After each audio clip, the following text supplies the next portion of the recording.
Name the Game's Game Break, presented by CBE, competition-inspired hunting sites.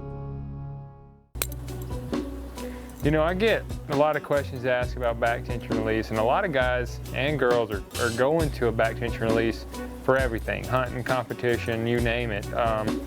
And I've done that for several years now. I struggled a lot going back and forth, trying to shoot back tension for tournaments and then hunting with the calipers. Two completely different worlds, you know, and you can shoot them both right and you can shoot them both wrong. I just feel like the back tension, the pros to a back tension outweigh the pros to any other release, and I'll show you why.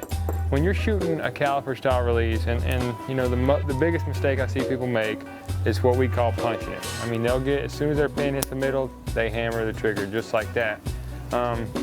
It's really hard to be consistent firing a release like that. The proper way to shoot any release is to aim and let it sit in the middle and just start applying a little bit of pressure at a time. You know, whether you're shooting a caliper release like that, you can shoot a thumb button like the X is here, and you can punch the thumb button too, or you can just apply a little bit of pressure. Well, I feel like the back tension is so much easier to shoot that way once you learn how to shoot a back tension, because you have movement in it, something you don't have in a caliper or a thumb trigger. You have that cushion where you can just sit and aim and pull until it fires. And you know, an analogy I like is there is no fast way or no smooth way to fire this release. It's either no-go or gone. It's gone. There's no in between. It's kind of like standing at the edge of a cliff and you got to get to the bottom. Well, with this release, you got to jump off the cliff to fire it. I mean, you got to go.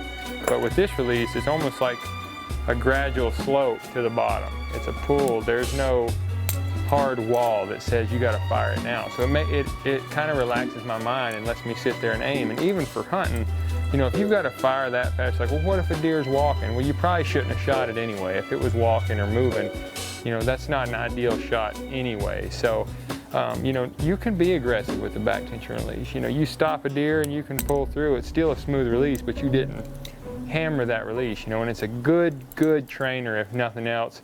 Shoot this in the off season.